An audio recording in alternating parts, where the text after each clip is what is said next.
Most of you don't know that coronavirus as a model of a pathogen was isolated in 1965.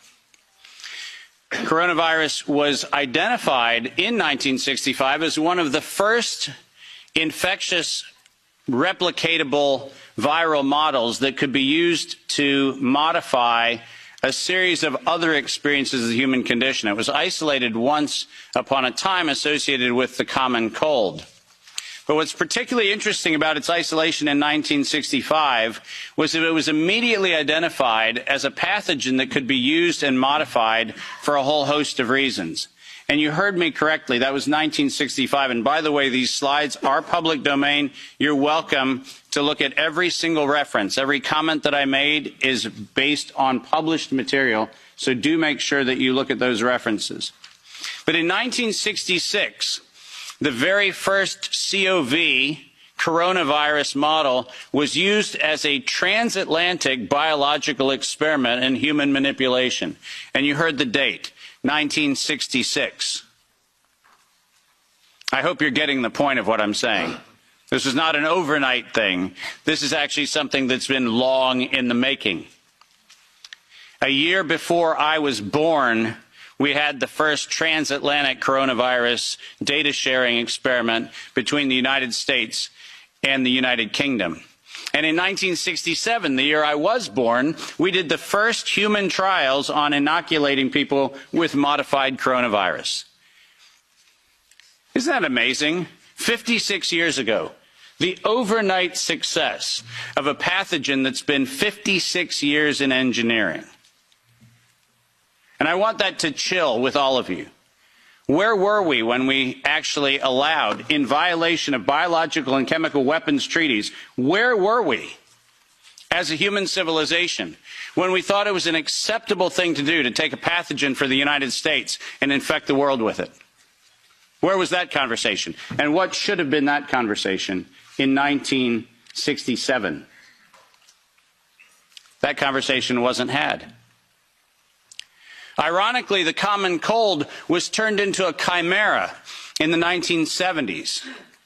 And in 1975, 1976, and 1977, we started figuring out how to modify coronavirus by putting it into different animals, pigs and dogs.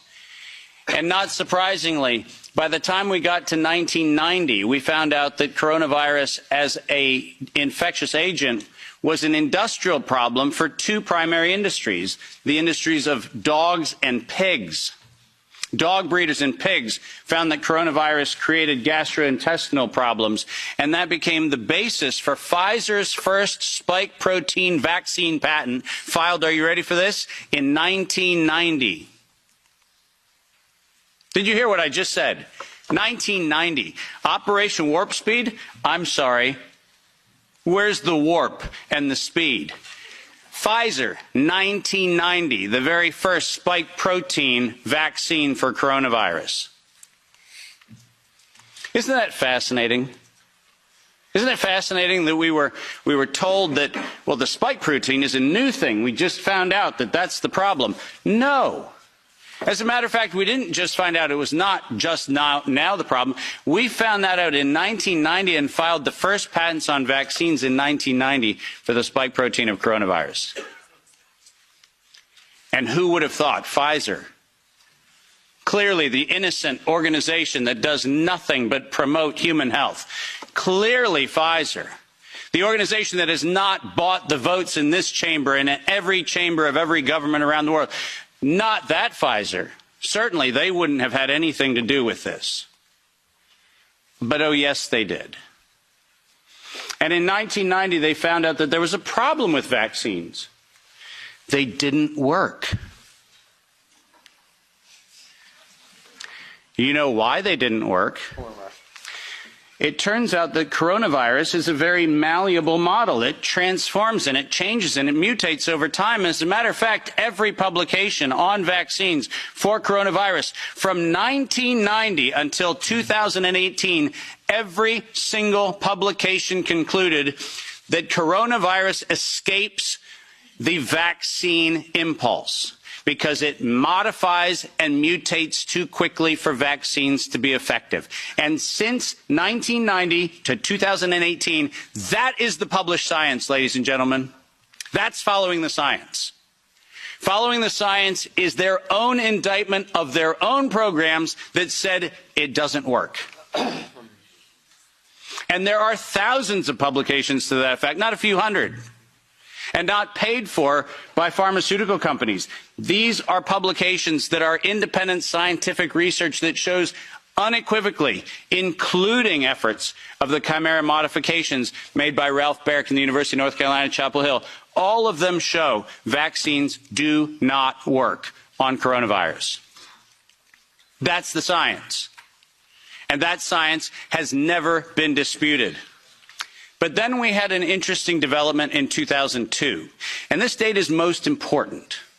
Because in 2002, the University of North Carolina, Chapel Hill patented, and I quote, an infectious replication defective clone of coronavirus. Listen to those words, infectious replication defective. What does that phrase actually mean? For those of you not familiar with language, let me unpack it for you. Infectious replication defective means a weapon. It means something meant to target an individual, but not have collateral damage to other individuals. That's what infectious replication defective means. And that patent was filed in 2002 on work funded by NIAID's Anthony Fauci from 1999 to 2002. And that work, patented at the University of North Carolina, Chapel Hill, mysteriously preceded SARS 1.0 by a year. Dave, are you suggesting that SARS 1.0 wasn't from a wet market in Wuhan? Are you suggesting it might have come from a laboratory in the University of North Carolina, Chapel Hill? No, I'm not suggesting it. I'm telling you that's the facts. We engineered SARS. SARS is not a naturally occurring phenomenon. The naturally occurring phenomenon is called the common cold. It's called influenza-like illness. It's called gastroenteritis. That's the naturally occurring coronavirus. SARS is the research developed by humans weaponizing a life system model to actually attack human beings. And they patented it in 2002.